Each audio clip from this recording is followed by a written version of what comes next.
Hey everybody, how's it going? Welcome to the Guitar Underground. I'm your host, Neil Santos. And today, we're going to talk about the Pentatonic Wave philosophy.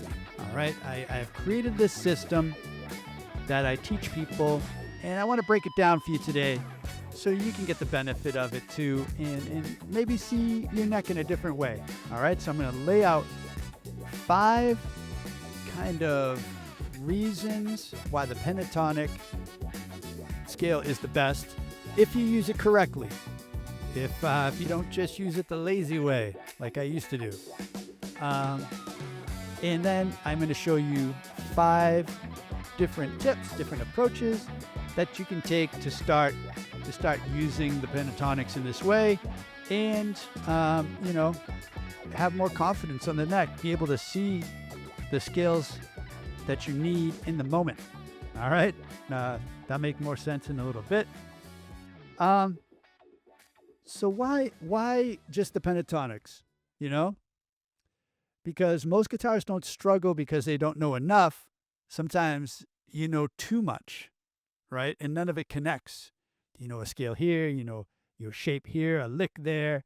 When it's time to solo, you feel like you're guessing. Like all of that you know is just out the window. And you're like, I don't even know. I don't even know where to start, right? So it's almost like, right now, have you gone to a buffet before where they have all the food out? So it's like you walk into the buffet and you have 100 different options, right? But at the end of getting your meal, you somehow have a worse meal than you would have if you just ordered one meal, right? Especially if you go with my kids. They end up with like spaghetti with hot chocolate hot sauce on it, right? And gummy bears and, mac and cheese and maybe some fried chicken wings or whatever. It looks awful. It looks like what ends up in the garbage at the end of it. So that's that. You don't want garbage solos because you tried to combine a billion different things and you don't know how to connect them all, right? So today we're gonna try to get you to not have a garbage solo and have garbage indigestion of the ear and the mind. So imagine you're jamming over a progression and you know multiple pentatonic shapes or even the modes or harmonic minor or melodic minor. But instead of all that knowledge making you feel free, like, oh, I can go all these different places, like the world is open to me. Instead, you have too much, and so you hesitate, or you second guess yourself. Oh, I should play this, or you. So as a result, you just fall back on the same safe licks, the same stuff you always play that you know works. So that is, if that's all you want, that's fine. But a lot of guitarists I talk to, or students, they all tell me the same thing. Everything I play sounds the same. I can't move forward. Everything sounds the same all the time. And I want to help you with that. So it's not really a knowledge problem. It's a clarity problem. It's a usage problem. Like, are you using it right?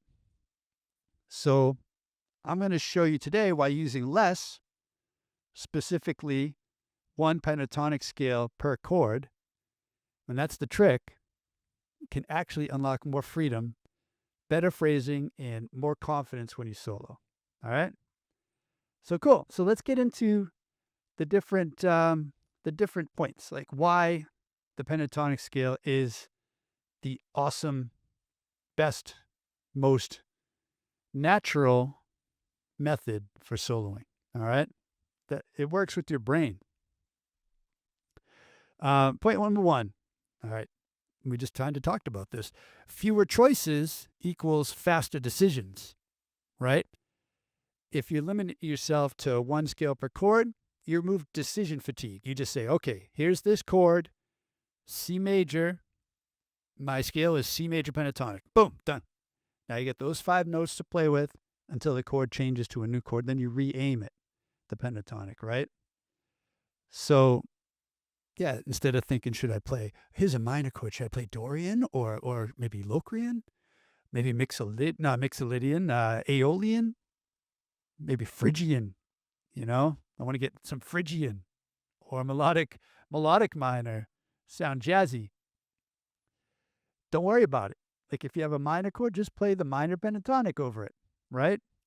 And in reality, this minor pentatonic is basically the framework for all the minor scales, right? It's just changing the ninths and the sixes and the sevenths sometimes, like harmonic minor, but it's just changing those other superfluous notes that create those different scales. So I say before ever venturing down that road, a road that maybe you're not ready for, you should probably spend a lot of time just on the minor pentatonics over minor chords and major pentatonics over major chords.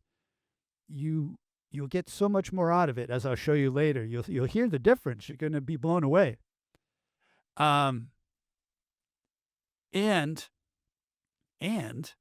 to play both major and minor in a lot of different things like sus chords, you only need the 5 shapes of the pentatonic. So I'm going to share my screen here. If you're listening online, then basically what I'm showing is the 5 shapes of the pentatonic scale, right? Like when you bring them this way, you have a full octave. You have all these notes you can play, but when you break them apart, they're only 5 shapes, which is great. You don't have to memorize all the different modes of the major and minor church scales or whatever. And you don't have to memorize the 7 modes of melodic minor and the 7 modes of harmonic minor. You just have these 5 shapes, and they're simple shapes, and they line up. You can see on the graphic I'm showing, it shows how the end of one scale on the neck, like that wall, is also the beginning of the next one. Really? So if you know the first shape, you already know half the next shape. And if you know the next shape, you already know half of the one that follows it. So it really limits the amount of bandwidth you need to have to be able to recall these shapes and use them in the moment. All right? So let me go back to not sharing. Not that I don't want to share with you guys. I'll share again later. Yeah. So, point number 2. You're automatically targeting the right notes when you play the pentatonic scale. Everybody always talks about, all right, play the triads, right? And that makes perfect sense because that's all the chords are built off of. So the chords you're jamming over that are backing you up, and they're all made of triads. So if you want to connect what you're playing with those chords, and like melodies do, then you want to play the triads. The trouble is, for me, and I don't know about for you, but having only 3 notes to play with over a chord isn't as fun, right? And you have no color tones. You have nothing like a second, ninth, or a sixth, or whatever, So it gets very bland. It gets very, I don't know, sing-songy, and you can't really get any speed out of it or any texture, Maybe I'm doing them wrong. That's possible. But I like the added notes of the pentatonic. I'm going to share my screen again. So let me show you this. So you can see what I'm talking about. All right. Here is a shape, right? This is, say we're in A minor, right? And what I'm showing on the screen is the first shape of the pentatonic scale. And you can see where the root notes are. There's a root on 5 here on the E string. It sounds like this. So playing this scale, pretty much everybody knows it. So that's the first shape of the pentatonic scale on the 5th fret. So that makes it A minor. Now, if I pull up the scale degrees, you'll see that most of that scale is scale degrees. You got your root, you got your flat 3, you got your 5, right? Root, flat 3, 5, root, flat 3. I could even add flat 7 in there, and you're going to see now there's only 2 other color notes, and those are your 4. Your 4 note, whatever. So if you're playing a minor chord, you have your root, root 5, root, flat 3, 5, root. Now you have all those covered.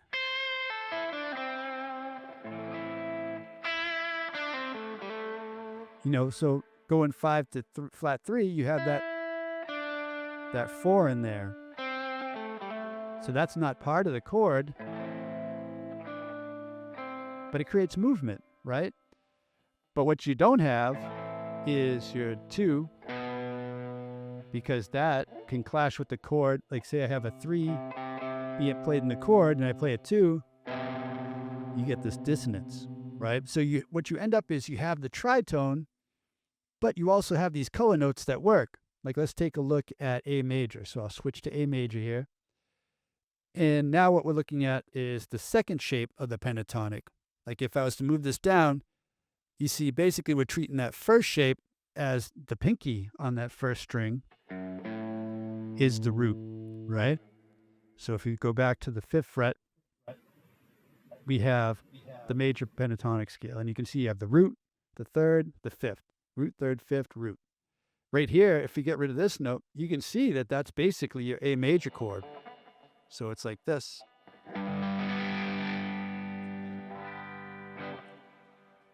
So what else do you get here? You get the major 6th and you get the 9th. And these don't have any sort of dissonance. But if we left that 4 in here on the 5th fret, you'd have a dissonant interval between the 3rd and the 4th. And if you left the 7th in, like a major 7 like you would on a major scale, you'd have a dissonance between that and the root.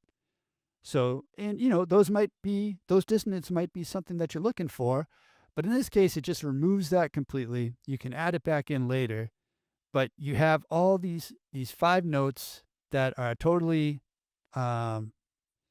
safe, and they match with what you're playing. All right. So I'm going to stop sharing again here. Let's go back. So yeah, each pentatonic scale is built around the strong chord tones with a couple added color notes that are safe to play over those chords because they don't create dissonance. So when you land on stuff, your notes will sound intentional, not accidental, without overthinking. You don't have to think, oh, I know a lot of people want to think, oh, I'm going to play a 3rd and a 5th and play the root. I can't do that. Maybe you can, and God bless you if you can. That's awesome. But I can't. I have to just kind of wing it. For the most part, sometimes I know, but I'm not really thinking that. I'm just thinking sounds, and where's that next sound land? Where is it on the neck? And usually it's in the pentatonics. So you don't have to hunt for chords. They're already under your fingers. And when you do this with your chord progressions, your solo starts to sound connected to the progression and not just like floating on top of it, if you ever felt that way. All right, so that's point 2, is you're automatically targeting the right notes. So point 3, less notes equals better phrasing. All right? So the explanation for this is fewer notes force you to focus on rhythm, right? Space and phrasing. So if you're only working with 5 notes, then you can't go ahead and just run a bunch of fluttery sounding with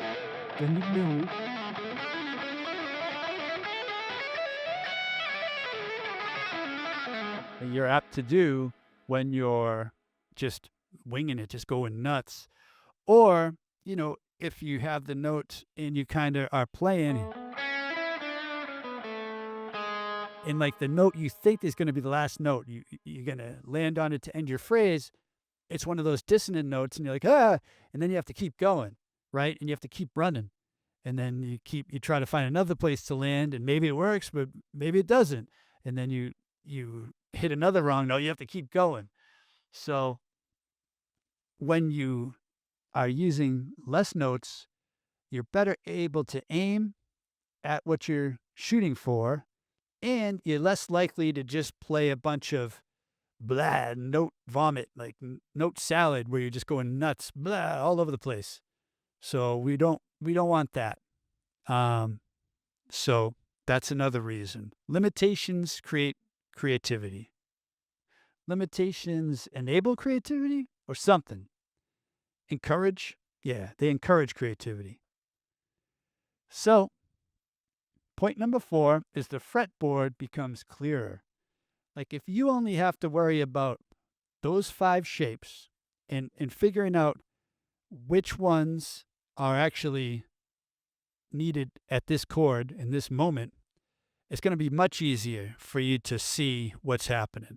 All right. So, um, when the chord changes, you're going to be able to see how those pentatonics change. It's not going to, happen overnight, but it will happen faster than if you had what, 7 times 3, 21 different shapes to choose from. I'm thinking like major, minor, that's 7 shapes. Harmonic minor, that's another 7 shapes. Melodic minor is another 7 shapes. That's a lot. And those are complex shapes, right? So if you only have these 5 to think of, it's going to make it much clearer, much faster. And yeah, it's not about knowing the entire fretboard, that matters. It's, it's knowing what matters right now, right over this chord right now. That's going to change and know what happens then too. So less notes makes the fretboard much clearer. You're going to be able to see it. I think of it like instead of being a maze like it was, now it's a playground and I can just have a blast. I can just enjoy these 5 notes. And and then when the chord changes, I have another 5 notes and then I can play around with that space where they change, like leading up to that and then landing on the new note, right? Thinking of a playground analogy, it's like if you're running and there's a swinging, or one of those flat spinny things where you spin and one guy goes, huh, huh, huh, and you hang on for dear life. One of those is spinning, and you can now play around with how you get to it, and then you can jump on it. Jumping on it's like the next chord, and you jump on and you look cool. You know what I mean? Like, because it's a playground now. That's the idea. I don't know if that makes any sense, but it's kind of how I think about it. It's more fun for sure. Cool. Point 5, we kind of talked about this a little bit, but constraints create creativity. Limiting your tools forces you to explore them more deeply. So you find new licks inside familiar shapes, especially where the chords change. You'll end up playing something, and just by switching from one shape to the other, when the chord changes, it's going to sound more complex and more classy than it would have otherwise. And you're going to say, hey, that, like I would say, I always find myself saying, well, that sounds like something somebody would do that knows what they're doing. Now, I mean, I know what I'm doing, but sometimes I surprise myself with how simple it is, like how you're just taking a pentatonic shape and going to the next shape, and you go, wow, that sounds like that thing that people do. That's how they got there. You know what I mean? Like, by doing this, they created that, instead of just learning that lick and not understanding kind of why. I'm going the other way. I'm learning the parts and then creating something that is what, people do. You go, oh, that's why they do that, or whatever. They must have known these were the parts and they put them together and they made this thing, So it's pretty cool. But yeah, creativity isn't by unlocking more, it's by going deeper on what you already know. So, just taking these 5 shapes and using them in different ways than everybody else.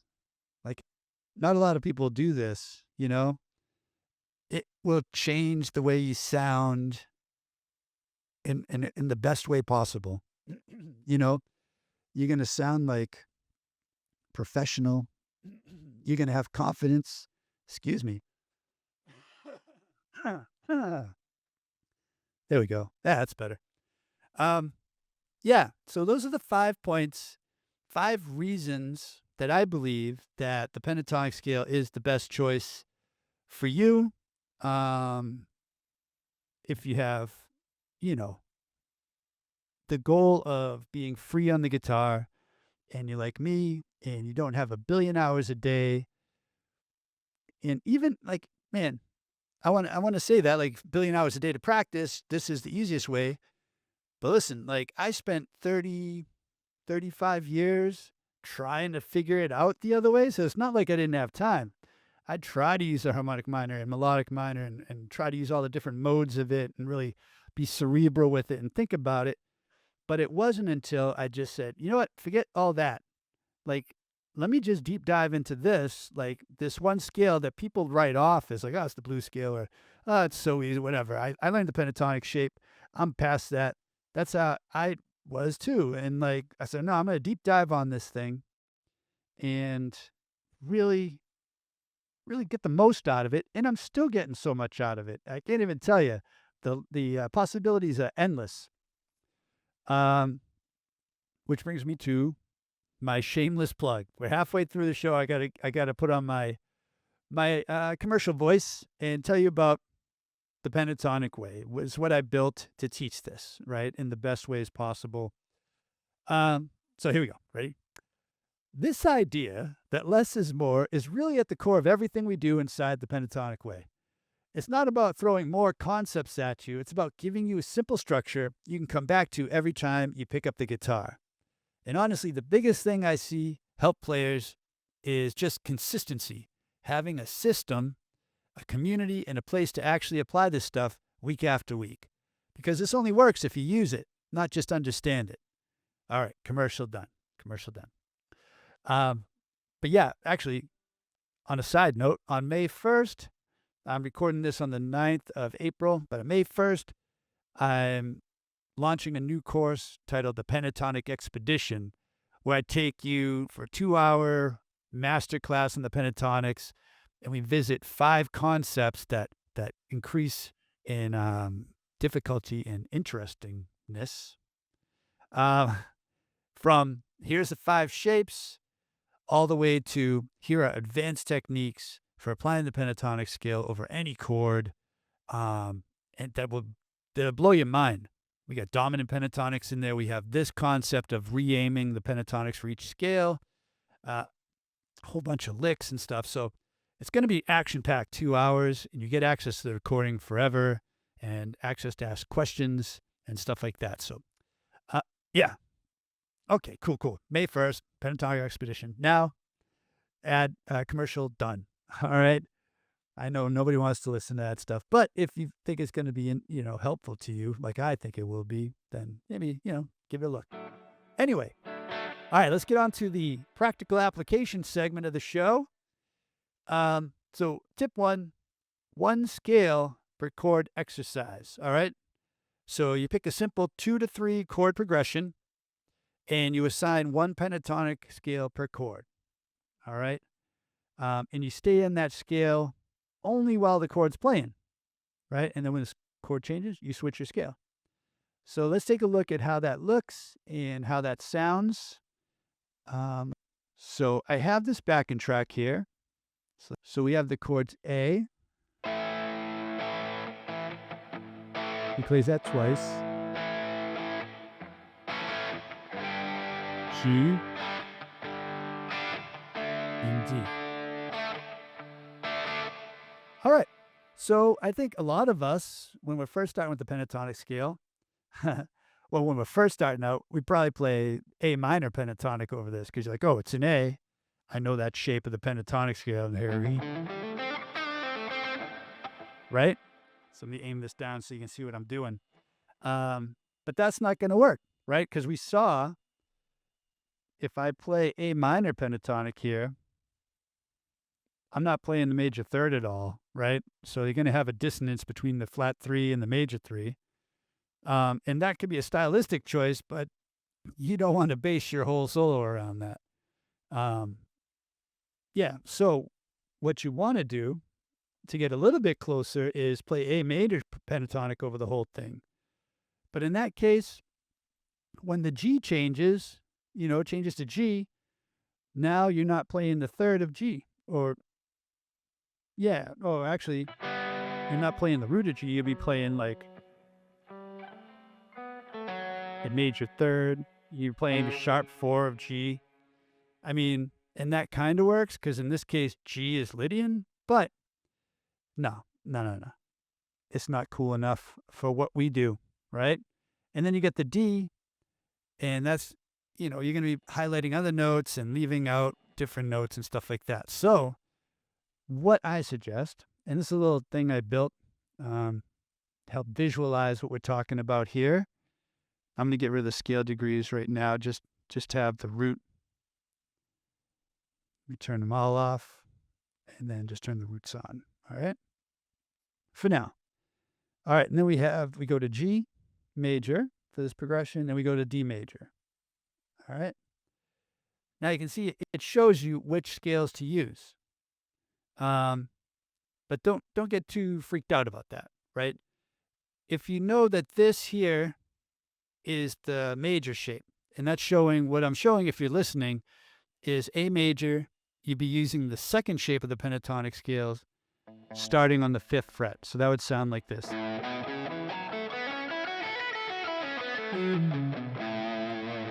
All right. And when you go to G, you have a G here.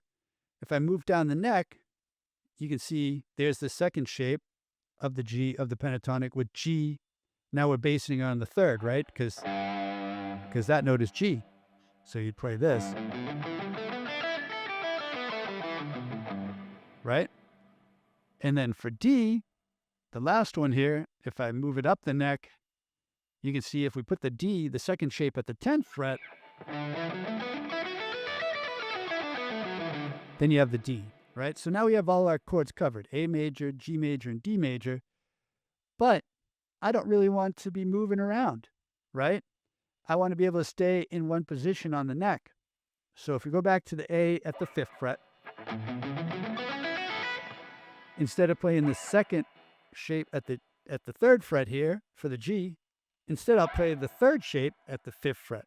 Now hang on, it's going to get a little weird because I'm talking about shapes and different parts of the neck, but just know that we're switching to the pentatonic scale. We're switching to the G major over it. So we play the second shape at the 5th fret for A, the 3rd shape at the 5th fret for G, and we play the 5th shape of the pentatonic at the 5th fret for D. It's much easier if you can see it. So hopefully you're watching this. So yeah, I'm going to jam over the progression, and I'm going to use those scales. And we'll hear how they sound. All right? So here we go. Let me start it over.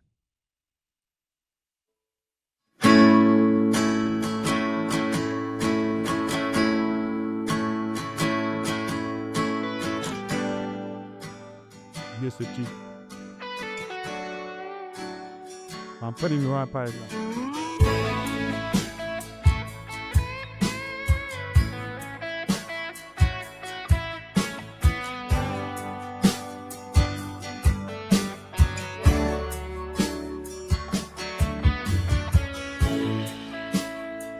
You can just hear it's like fitting the progression.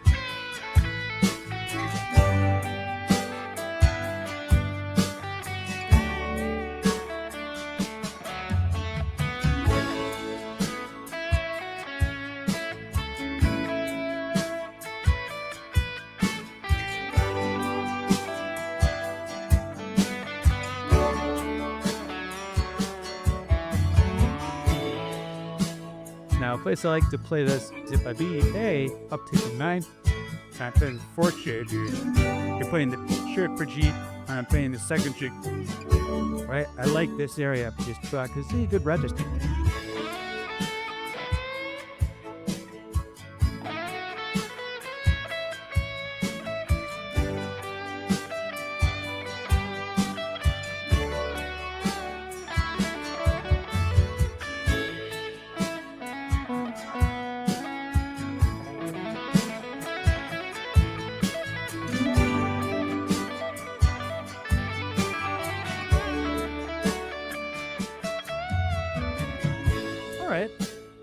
I think you can hear that really sounds pretty good. I think so, if I say so myself. And, none of that was written out.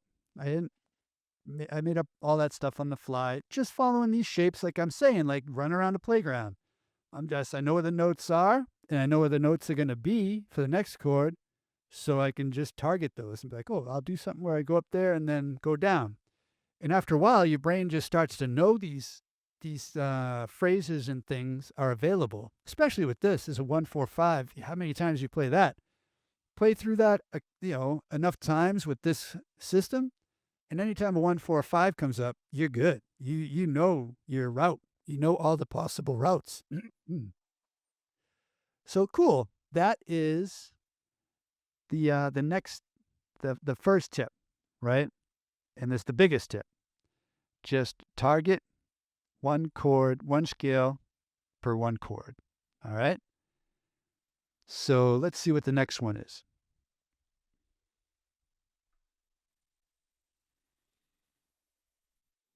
All right, so limit yourself to 3 strings. That's tip 2.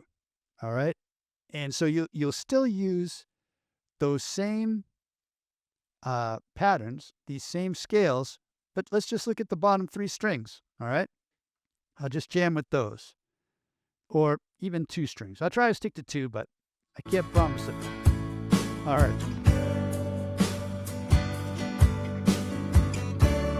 All right, the bottom.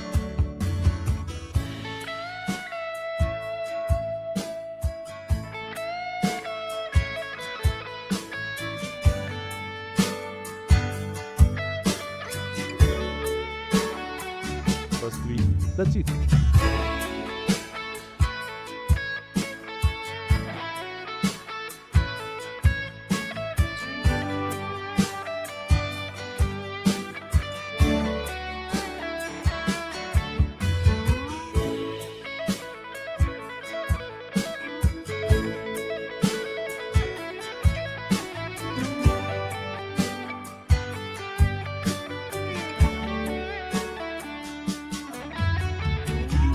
Maybe play chords.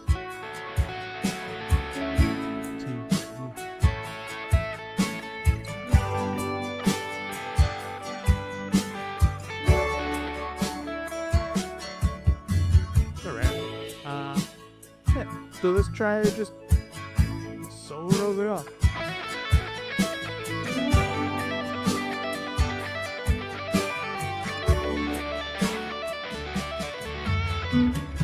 Excellent.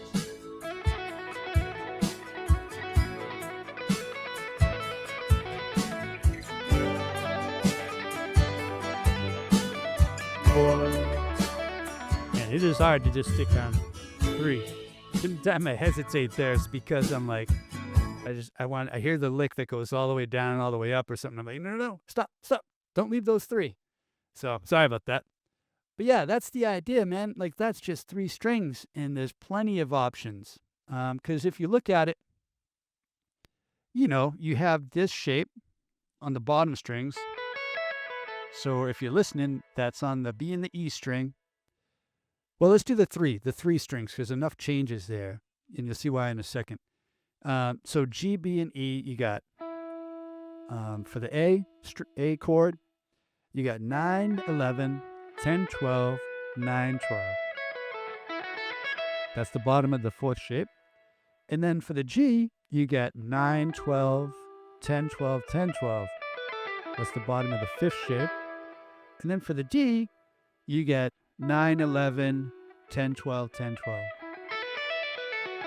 And you can see why I wanted to switch to 3, because look at the bottom of the G string, the G chord, and the bottom of the D chord. They're the same. So you don't have any notes that change. But if you add that G string in there, now you have this note changing from the 12th fret to the 11th fret for the D. And for the bottom, the A, you have, this shape where it's the root 10, 12, 9, 11. And then for the G, that 9 moves up to 10, and it stays there for the D. So there's not much changing. But when you do hit those notes, it sounds amazing, Even if you were just to play,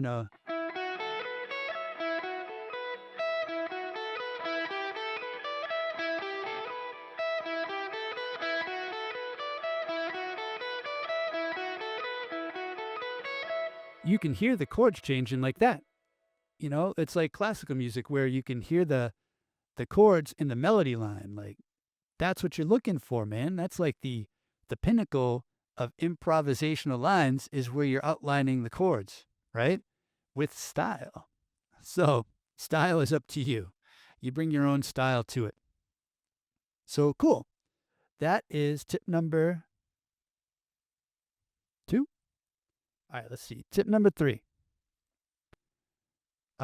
Repeat before you add. All right. So play a phrase, repeat it with a slight variation, and that builds an idea instead of consistently starting over or, feeling like you're constantly running. You have to keep moving like we were talking about. This will stop that. So let's check that out. I'll start the track.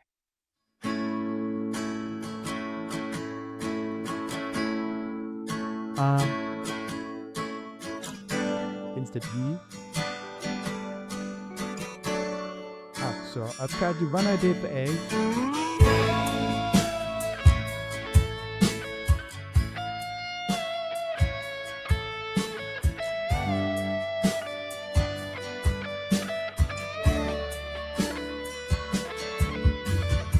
Right? Not the best idea, but it's an idea. All right, let's try something else. Here's the G.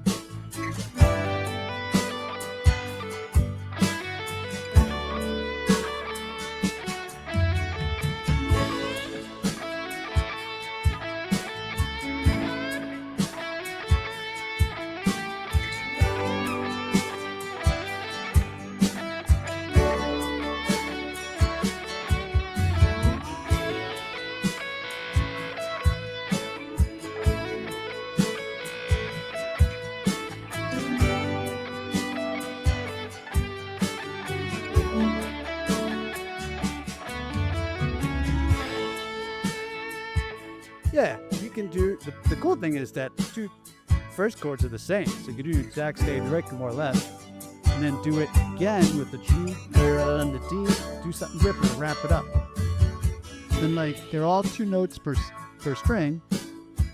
So you can have an idea that changes. Same idea, we just change the notes per the font. So someone says it's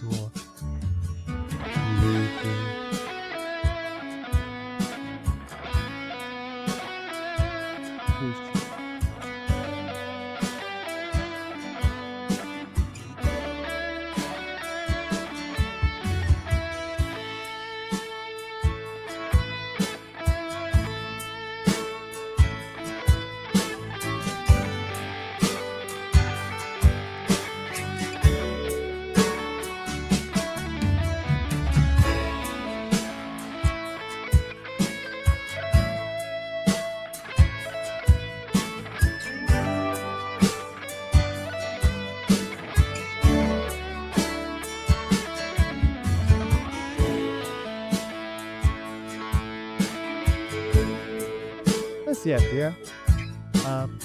Back.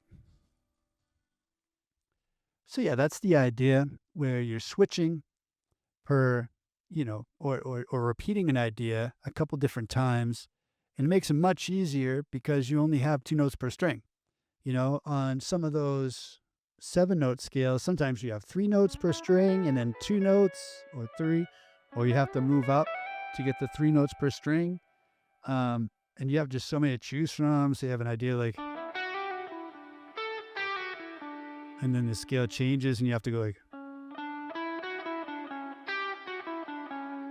or whatever. It's just much more difficult to shift your idea when you have all those notes per string.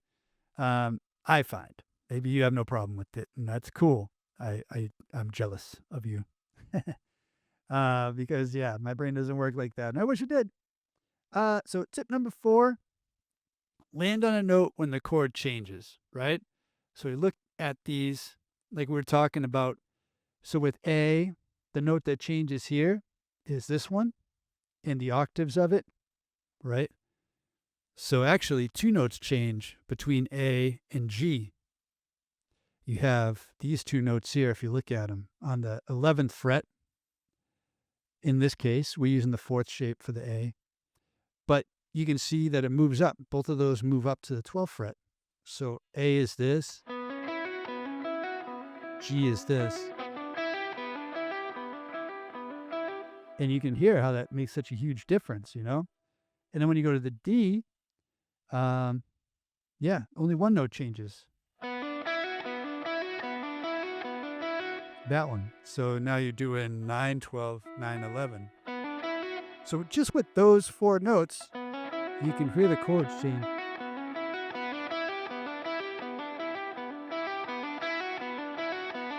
That's a bird.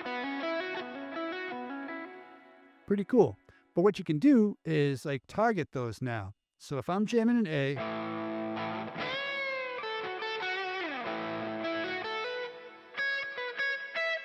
here, that's where the G lands, and I know that that note moves up. So just by hitting that,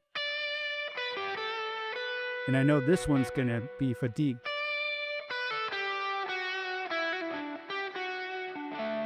I can even delay that even more. So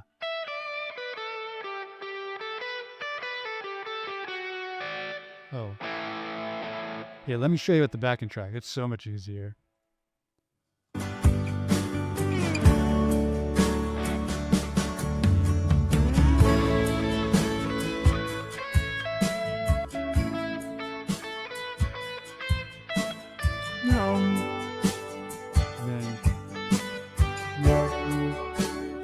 And I'm a note single.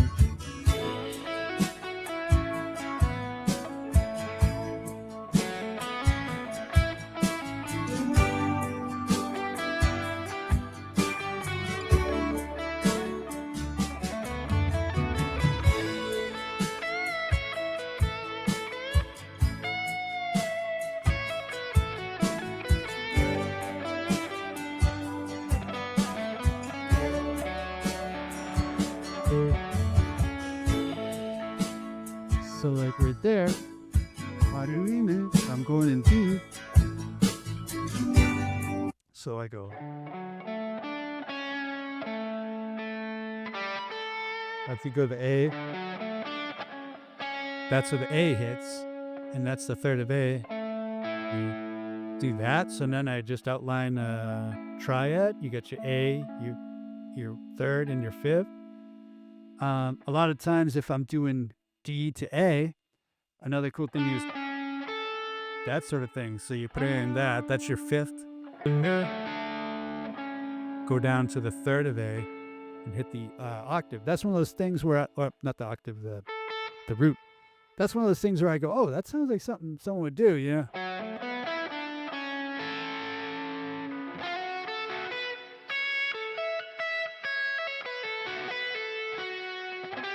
E, C, G.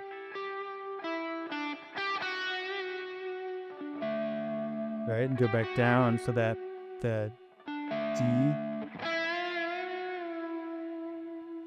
you know, pretty cool, pretty cool. That's what really makes your solos, in my opinion, sound classy, right? Sound like you know what you're doing. Sound like you're punching above your weight limit. So, yeah. So tip number 5 is to take all of these tips, 1 through 4. Let's just recap them. 1 scale per chord, just with 2 chords maybe to start. Don't get too complicated. In 1 position on the neck, and just see what you can do. Tip number 2, try limiting yourself to 3 strings at first. If the whole shape is too much to kind of keep in your memory banks, just 2 strings is fine. 2 or 3. Repeat before you add. Just see what it's like to loop a note, loop a pattern like we were doing, where we're going.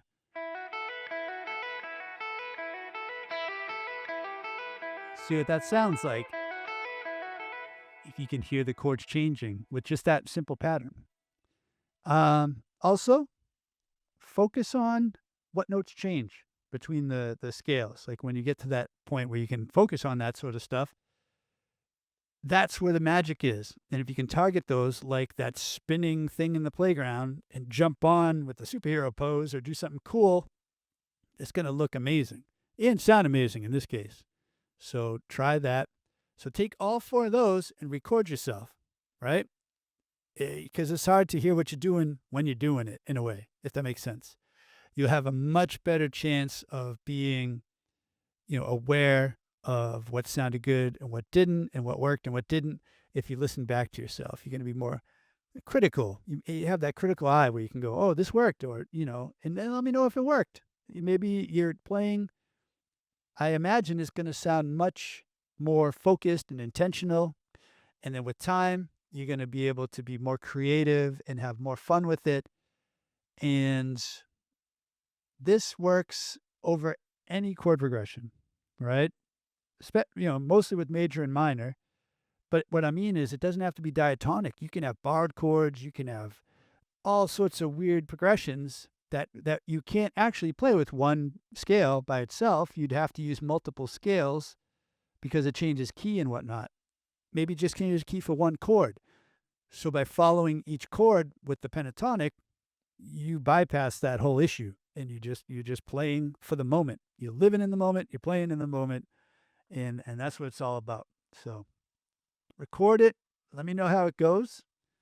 Remember, the goal isn't to know more, is to use what you know better, right? Don't blow past the pentatonics because you think they're baby scales, like a diaper shot of scales. They're not.